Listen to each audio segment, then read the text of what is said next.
beginnings of this story and how you came to it? I was not reading the book in order to make a movie.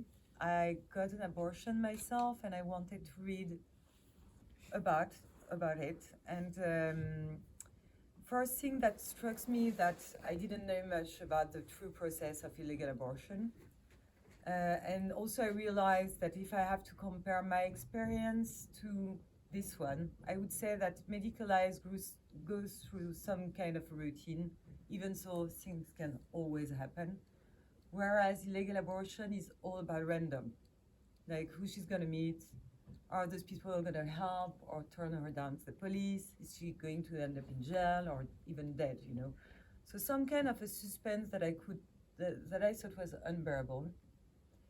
But then I kept the character in mind. I mean, I'm a huge Annie Ernaux's reader for ages, and it's the character that I had in mind. I mean, the way that this young girl stands for sexual desire. She doesn't even speak about feelings. We are talking about sexual desire, right? And intellectual desire. She wants to be a writer someday, and she comes from the working class, and she's going to this bourgeois university, and all of this is a place for freedom. And during that journey, she has to go through an illegal abortion. That's the way I kept it in mind. Mm-hmm. And Anamaria, can you talk about how you came to the story, what the casting process was like for you? Elodie Demet, the casting director, she sent an email to my agent telling her that she wants to meet me for the part, and I read the script, and I thought that I like it so much and I want to be involved in this project that I would let no other actress do it. So I came to the casting. And she succeeded, by the way. Yeah, but I came to the casting audition with the same determination as my character in the movie. And Audrey was there, and it wasn't really a classic casting audition. It was more a working session. We worked on 3 key scenes of the movie. I had to play the scene where the doctor says to her that she's pregnant, the one when she flirts with the guy, and another one when she looks at herself and she sees that her body starts changing. So I felt that I was already with a very demanding director, and I liked that, and actually it was pretty easy going between us. And then I just called my agent after it, and I said, I think it will be a callback. Okay. What she doesn't say is that actually she interviewed me. It's not really true. Yeah, she came into the room and she said, I understand that I will have to be naked in some sequence, but I want to hear from your voice why I should do it. Wow. And then she called me and we started we started working actually. During the first lockdown, we benefited from this time that was actually really precious for us, because we started to call each other almost every day to share references of books and mostly movies that could help us to build and create the character. And then we had the rehearsals, and finally when we started the shooting, we were on the same level. Mm-hmm. There are so many powerful moments of dialogue that your character has with other people in the film, but then you also think of the silences and how powerful the silences are. Can you talk about the process of working through how to build silence into the script, and how you, Anamaria, came to understand those silences in your portrayal? We worked a lot on interior monologues for the silent scenes. Audrey and I agreed on some sentences and words that I repeated myself while we were filming, because we had to we had to show her emergency and the alert through her look. For example, the looks she's searching for at the beginning of the movie, at the party scene, where she wants to be desired, she wants to flirt, she wants to dance, slowly become looks that she's escaping, that she's avoiding, because she's scared to be caught. So everything becomes more interior, because the further she goes, what happens? The further she goes, the more paranoid she is. That's it. No, I'm not going to use it. But from the very beginning, I was asking myself, and we worked on that idea, how to use silence as a cinematographical ingredient, you know. And I had to think about it from the beginning because basically it's a story of a girl who can't tell anyone what's happening into her. And it's something that it's kind of a secret bond that we have in between her and you and the audience, because we know what's going on for her. So I was thinking that we can be, as an audience, in her mind. I wanted, as a director, being the first viewer, I wanted to be able to understand what's going on in her mind, even so she doesn't say it. And then we worked a lot with sound and music, and I asked the Galperin's brother, which are great composers, to work with me, and first they said, no, I'm sorry, we don't have time. And then I edited the movie with the music they've done for Diaghilev, Loveless. And then we sent back the movie to the composers saying, hi, we have actually edited the movie with your music. And Evgeny Galperin said, I hate when people do that. But I must admit that it works. So they found time to actually work on the movie, and to me it was very important because it's not very musical, but they create music as we can make sentences and words. She was talking about the obsessive sentence that she would keep in mind during all the the sequence, and then the music comes the same way, you know, as ideas. You spoke a little bit about, you mentioned cinematography and this idea that we are not watching Anne, but we are actually Anne. Mm. And so can you talk about the cinematography and how you chose to structure the film, and if all of that was in fact choreographed? There's that moment when we first see Anne when she's checking to see if she has her period and the camera follows her, and I couldn't help but to think, like, was that just you and the DP, or was everything planned? I mean, I had very precise ideas in mind how to be her, because it's not only the DP, it's a whole crew. It's a focus guy who actually, whenever Anamaria turns her face and watch something, the same exact second he has to do the focus. So we didn't rehearse much, never the key scenes, because we both believe that to do it properly, we have to be at risk. We have to try it on set, and even if we don't make it, then we'll find an idea the next day, you know. So, but every morning we rehearsed all the moves, because, you know, we with Laurent Tangy, with the DP, I really wanted to know and tell him where he should be, because sometimes the more we go into the movie, the more she walks to the unknown. I wanted him to be more in her back, so we are her when she opens the door. We don't know who's on the other side. We are her opening the door. But also, from time to time, I wanted to be on her face and to give the audience and myself a moment to think, because I love immersive process, but I don't want to force people into the story. And we all talked a lot about it. I mean, as a director, I work in a very, I love, hey, very interesting. Evgeny?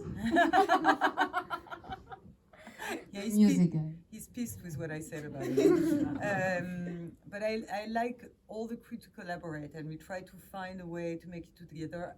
Anamaria really was my intellectual partner. I mean, we created things together, we explored together, we try to find the right thing to do on the set together, step by step. And it's almost the last time we speak together about the movie, so now, you know, we are going to get a bit emotional. Anamaria, what about you? I mean, it sounds like everyone was willing to risk, but what did it feel to be the person actually risking on camera? As we didn't rehearse the body pain scene when I arrived on set, I was kind of nervous because I thought, what if it doesn't work? Yeah. What if I don't succeed on these crucial scenes, and what if I disappoint her, and, you know, her vision and what she imagined of those scenes. So I put a lot of pressure, but Audrey came here to sweep them away because, as she said, we worked together on that, and she allowed me to try things, and she allowed me to dare and to search, and without being afraid of failure. I think that she gave me that much, space and time to just try new things, and even if it doesn't work, it doesn't matter. We will try the next one, and she likes to do many shots, and by many shots, That's true. I mean 30. That's true. Sometimes, yeah. But we don't have many angles, so we are looking for one specific, precise shot.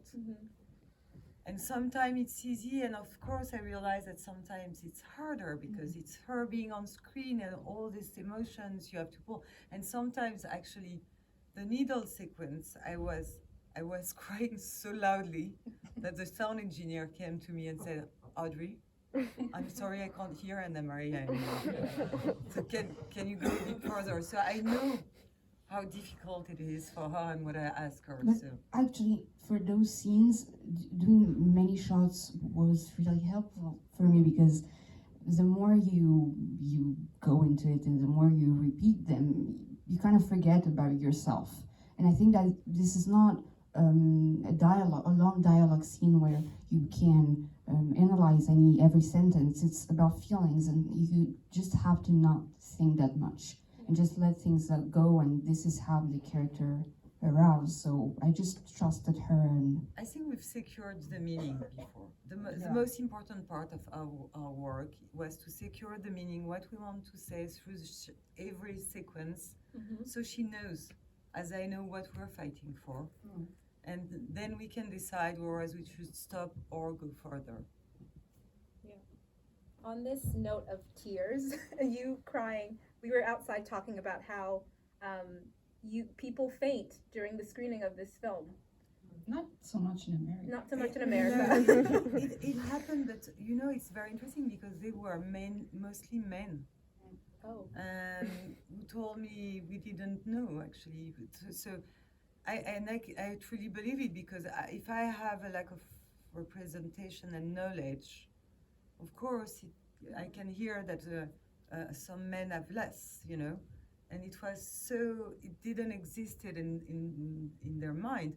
But they would faint it, and the next day would call me, and then we talked, and they explained me how they feel and why they think It's very easy to reach.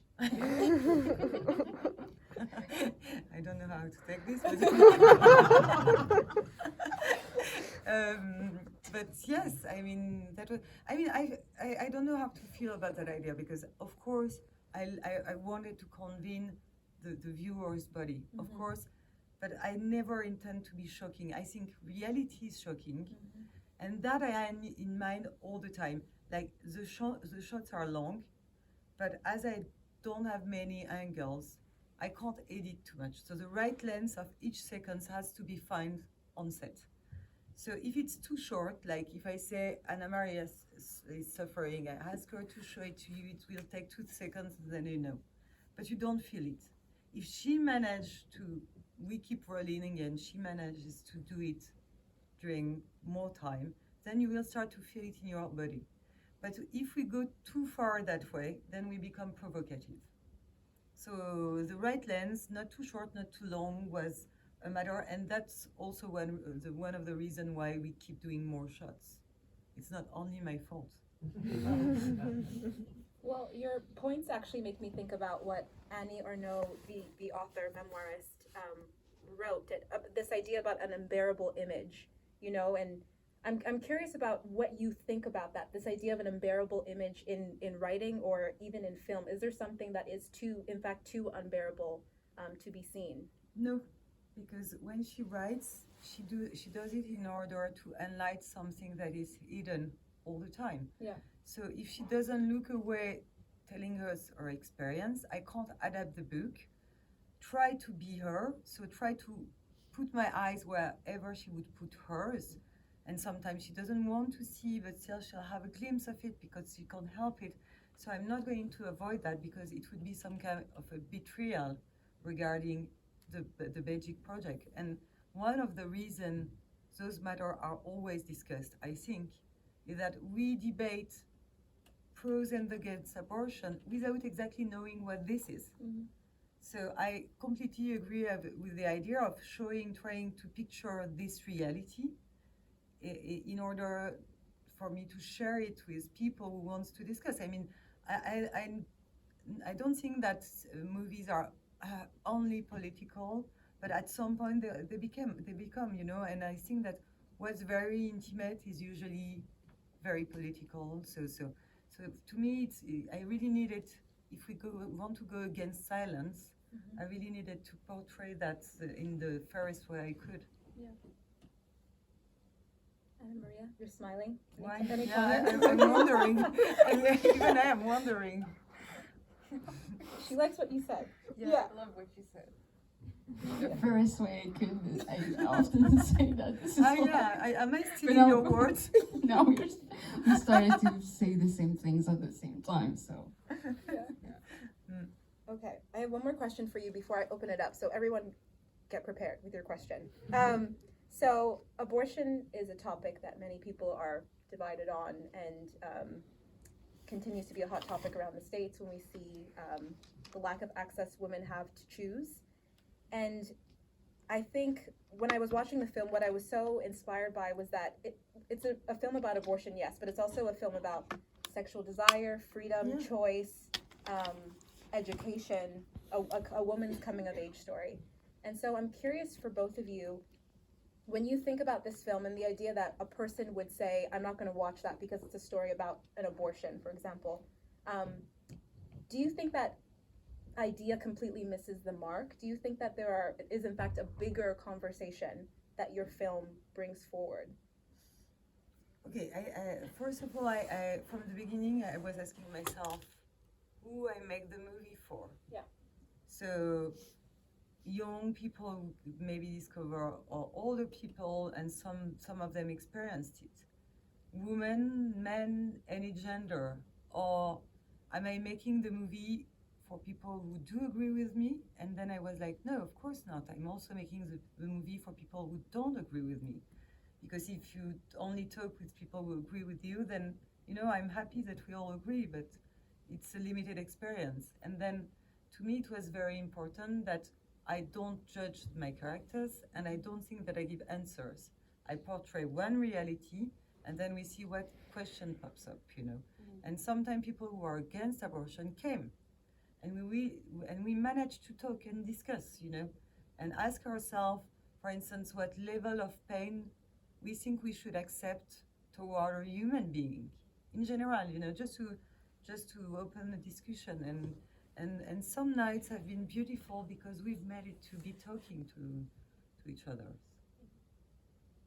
I completely agree with what you said. Yeah, like it's true. And I mean, stole all our sentences anyway. So. No, it's true. I think that this is the strength of our movies. That, as she said, doesn't give you answers, but it asks questions. Yeah. And I would just ask the people that decide to see it, what would you have done if you were Anne's friend at that period of time? What makes this movie makes you feel like? I mean, yeah, just if you're against it after watching it, are you still against it after seeing what a woman goes through trying to abort illegally? And then, I mean, you're Americans, and we all know what's going on here. So what is going to happen in like maybe 26 states, you know? Are we going to see such stories again, you know? And are we prepared to go through that process again? You know?